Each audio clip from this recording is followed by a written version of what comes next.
नमस्ते जेवियंस, मैं जेवियन किरणदीप कौर आज जो है बीएड 4th सेमेस्टर का सेशन लूँगी। आज हम जो है कॉमन हेल्थ प्रॉब्लम्स और डिजीज़ पे रीड कर रहे हैं। तो हम जो है फिजियोलॉजिकल जो है शारीरिक रोगों के बारे में रीड करेंगे। तो जो है इसमें बेटा सबसे पहले मैं आपको ये बताना चाहूँगी कि हमने जो है अब तक रीड किया है वो 4 टाइप के जो है मतलब टोटल डेफिशिएंसी डिसीज़ जो मतलब रीड की है डिजीज़। उसमें सबसे पहला जो है डेफिशिएंसी डिसीज़ एक एग्जांपल मतलब फर्स्ट टाइप लेके चलते हैं। Deficiency disease, hereditary disease, then जो है हम फिजियोलॉजिकल आज रीड करने जा रहे हैं। देन जो है हमने एक रीड किया था अपना डेफिशिएंसी के साथ साथ फिजियोलॉजिकल एंड हेरिडिटरी, एंड जो है third is it's hereditary deficiency and the infectious disease, है ना। इन्फेक्शियस डिसीज़ उसमें अलग अलग तरह के सब में जो है अपने अपने पॉइंट्स जो हमने रीड किए, किससे क्या बीमारी होती है वो हमने रीड किया। कॉजेज़ क्या रहते हैं इनके पीछे वो रीड किए, रीजंस मतलब क्या रहते हैं। अभी जो है हम फिजियोलॉजिकल जो है डिजीज़ के बारे में रीड करने जा रहे हैं। तो फिजियोलॉजिकल डिजीज़ की बात करूँ तो बेटा जो है ये आपकी शारीरिक डिसऑर्डर्स होते हैं जिसमें कि अस्थमा भी हो सकता है ना, ग्लूकोमा या फिर डायबिटीज़, ऐसे फिजिकल तौर पे आप जो है किसी ना किसी तरह के से डिफेक्ट आपकी बॉडी में जो है डिसीज़ जो है पैदा हो जाते हैं वो जो हैं, ठीक है। जिसमें जो है बॉडी की जो है मलफंक्शनिंग जो है अब नॉर्मल हो जाती है, सेल्स डिवाइडेशन जो है मतलब प्रॉपरली नहीं हो पाती, जो है पोटेंशियल है आपकी बॉडी के वो कम हो जाते हैं, है ना। ग्रोथ कम हो सकती है, बहुत सारे जो है इसमें इफ़ेक्ट्स आपको दिखाई दे सकते हैं। वीकनेस आ सकती है आपकी बॉडी में, है ना। आप एक अबनॉर्मल पर्सन की तरह बिहेव कर सकते हैं या फिर ये सब चीज़ें बहुत सारी होती हैं ना। कॉजेज़ क्या रहते हैं इनके पीछे? कॉजेज़ जो हैं disorders are known but number of the factors through the influence their development, ठीक है। केमिकल imbalance, तो इसमें कॉजेज़ की बात की जाए बेटा आपकी जो है रीजंस इसमें क्या रहते हैं कि आपका बॉडी जो है कॉजेज़ क्या होते हैं इससे ब्रेन इम्बैलेंस हो जाता है, जैसे मैंने अभी आपको बताया है ना। चाइल्डहुड एक्सपीरियंसेस या फिर हेरिडिटरी या फिर इलनेस या फिर मैंने वो बोला परमानेंटल एक्सपोजर्स या स्ट्रेस या जेंडर प्लेज जो है ये रहते हैं इसके पीछे, है ना। साइकोलॉजिकल डिसऑर्डर्स के पीछे ये सब रीजंस रहते हैं। What are the risk factors of the psychological disorders. Psychological risk की बात की जाए तो फिजियोलॉजिकल डिसऑर्डर्स के जो है रिस्क फैक्टर्स की बात की जाए तो people it's according to the body of the person, है ना। how your body is going to react on that the disease which you are dealing with, है ना। तो ये उसके ऊपर डिपेंड करता है। योर इम्यून सिस्टम जो है आपका किस तरह से काम करता है उस पर भी डिपेंड करता है, ओके।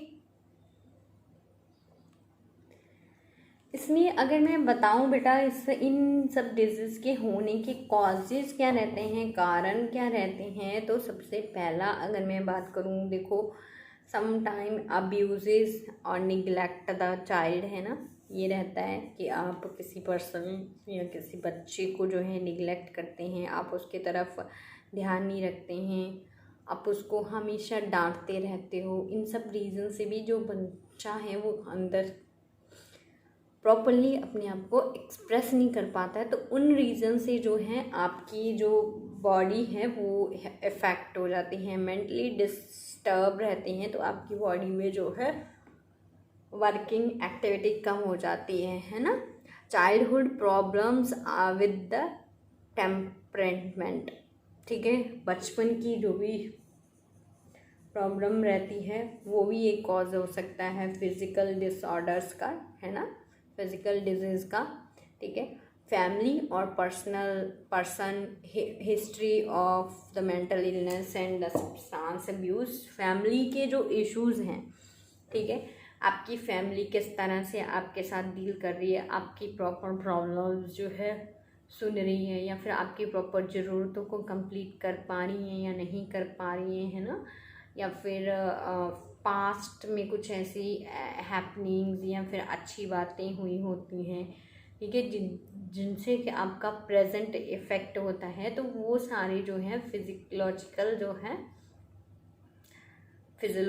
जो है डिसऑर्डर या फिर इम्प्रूवमेंट में आपकी मदद करते हैं, है ना, या फिर इफ़ेक्ट करते हैं, ठीक है। तो फैमिली और somewhere it is the personal on the behalf of the personal history also it is the affected your body, है ना, your personal like today I am a teacher, है ना।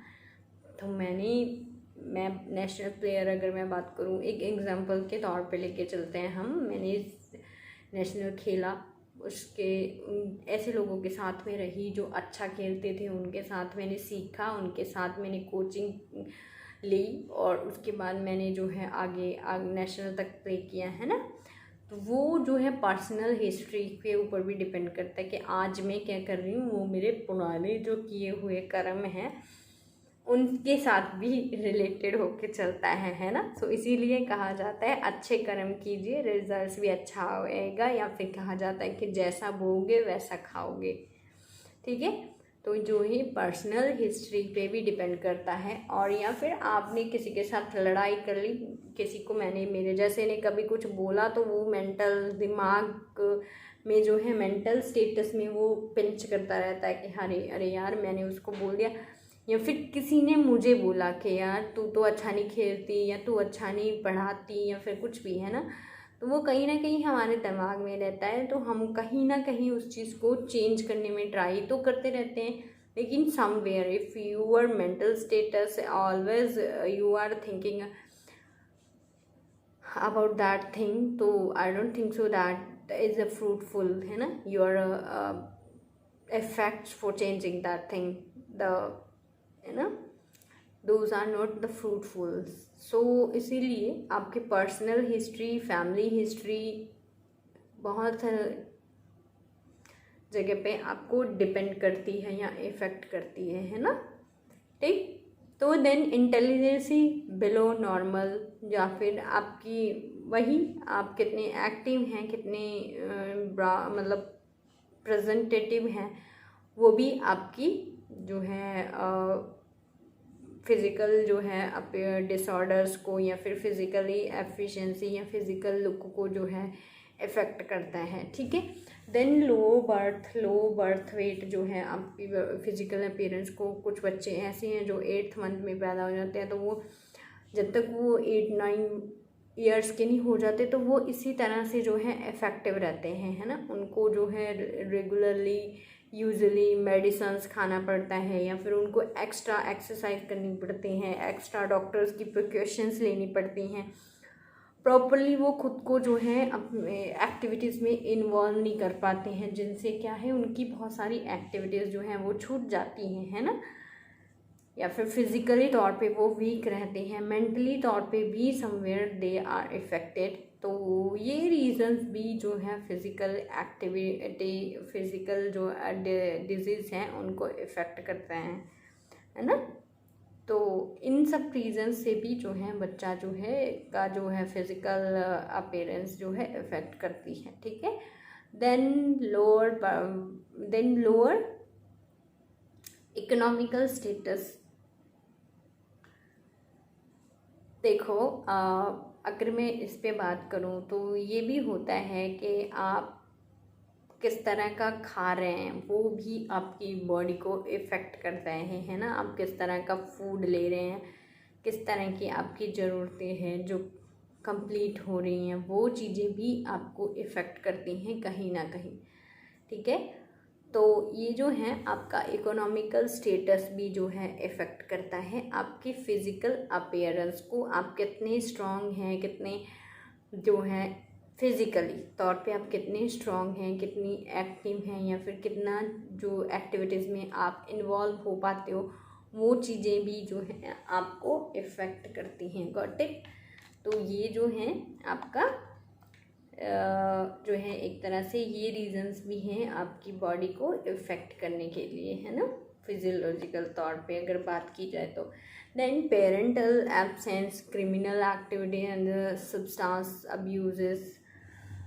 देखिए, अगर मैं बात करूँ पेरेंट्स एब्सेंस, अगर कोई बच्चे के पेरेंट नहीं हैं प्रॉपरली, उस वो जो है नहीं ग्रो हो पाता है, क्योंकि कहीं ना कहीं उसके एक तो माइंड में ये चीज़ रहती है कि I am not I haven't parents, so that's why they the person affected, है ना, फ्रॉम हर और हिज मेंटल स्टेटस। देन अगर आपका कोई फैमिली स्टेटस ऐसा है जिसमें क्रिमिनल एक्टिविटीज़ होती हैं, कहा जाए बहुत बार मूवीज़ में या फिर रियल लाइफ में भी देखा होगा कि जिसके पापा ने जैसा काम किया वैसे ही बच्चों ने भी किया, है ना, तो वो भी एक्टिविटीज़ इफ़ेक्ट करती हैं आपकी बॉडी को। ठीक है, कि आपको जो है फिज़िकल स्टेटस किस तरह का रखना है, ये आपकी बॉडी को बहुत इफ़ेक्ट करती हैं। आपकी इन्वायरमेंटल एक्टिविटीज़ जो रहती हैं, जिस तरह के इन्वायरमेंट में आप स्टे कर रहे हो, वैसी इन्वायरमेंटल एक्टिविटीज़ जो हैं इफ़ेक्ट करती हैं। ठीक है, ओके। तो जो भी समटाइम्स सब्सटेंस अब्यूज़, लाइक आपके पापा बहुत अमीर हैं तो आपके पापा आपको हर ज़रूरत आपकी कंप्लीट करते हैं, तो लेकिन सम टाइम जो है बच्चे उस चीज़ का गलत फ़ायदा उठाते हैं, तो that type of thing is also effect your body, है ना। क्योंकि बच्चे क्या करते हैं, मोस्ट ऑफ हमने मूवीज़ में देखा, उनके पापा मम्मी ने पैसे देके उनकी हर ज़रूरत कंप्लीट की, कहीं ना कहीं वो जो है नशों पे लग जाते हैं, ड्रग्स लेने लग जाते हैं, डिस्को जाते हैं, डिस्को से आने के टाइम बस उनको पता नहीं होता किस तरह से रहते हैं, किस तरह से खाते पीते हैं, तो ये चीज़ें भी इफ़ेक्ट करती हैं आपकी फिज़िकल बॉडी को। ठीक है, ओके। तो वही मैंने अभी जो बोला आपको, ड्रग्स लेना, अल्कोहल लेना, ये जो है ये चीज़ें भी इफ़ेक्ट करती हैं, है ना। मेडिकल कंडीशंस भी जो हैं आपकी फ़िज़िकल बॉडी को जो है इफ़ेक्ट करती हैं। आप शुगर से इन्फेक्टेड हैं, है ना, या फिर आप बहुत फैटी हैं, ठीक है, ये आपकी फ़िज़िकल एक्टिविटीज़ या फिज़िकल डिजीज़ रहती हैं जिनसे कि आप फिज़िकली तौर पे भी जो है अपसेट होते हैं। ठीक है, बॉडीली जो है इफ़ेक्ट करती हैं, है ना, like cancer, chronic pain and ये सब चीज़ें भी आपको जो हैं इफ़ेक्ट करती हैं। सोशल डिसएडवांटेजेस भी आपको इफ़ेक्ट करते हैं।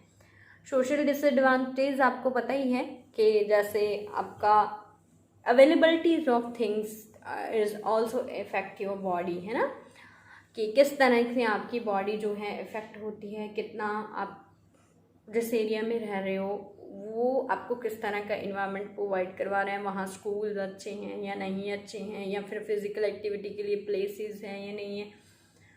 तो फिज़िकल बॉडी को वो चीज़ें भी जो हैं, ऐसी जगह में रहना जहाँ पे खेलने के लिए जगह नहीं है, तो वो भी चीज़ें इफ़ेक्ट करती हैं। आप यूजुअली लोगों से बात नहीं कर पाते हैं, उसमें भी आपके फिज़िकल बॉडी जो है इफ़ेक्ट होती है ना।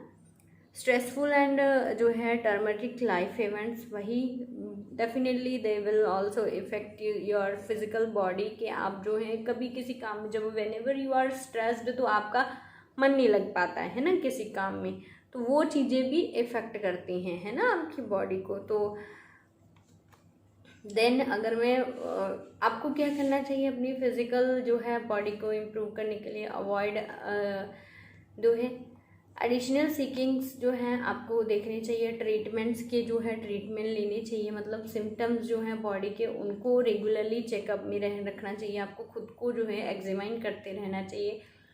अल्कोहल जो है या फिर ऐसे कुछ भी ड्रग जो है पार्टिकल्स हैं आपको वो नहीं लेने चाहिए। Avoid caffeine and other things, है ना। Eating regularly on the schedule, do exercise regularly, get enough sleep and all, ये सब चीज़ें जो है बेटा आपको इफ़ेक्ट करती हैं। ठीक है, तो आप जो है इन सब चीज़ों को रेगुलरली लेते रहेंगे, ध्यान रखेंगे अपनी बॉडी का, रेगुलरली चेकअप करवाते रहेंगे, तो आप आई थिंक जो है फिज़िकल डिजीज़ से जो है बच सकते हैं। ठीक है, फिज़िकली डिसऑर्डर्स जो आपकी बॉडी में रहते हैं वो फिज़िकली डिसऑर्डर डिजीज़ जो हैं आपको इफ़ेक्ट करती हैं, तो उनसे जो है आप जो है डील कर सकते हैं। Got it? ठीक, तो नोट्स प्रिपेयर करते रहना बेटा, खुश रहना और घर पे रहिए, सेफ रहिए, सिक्योर रहिए। नमस्ते, जय हिंद।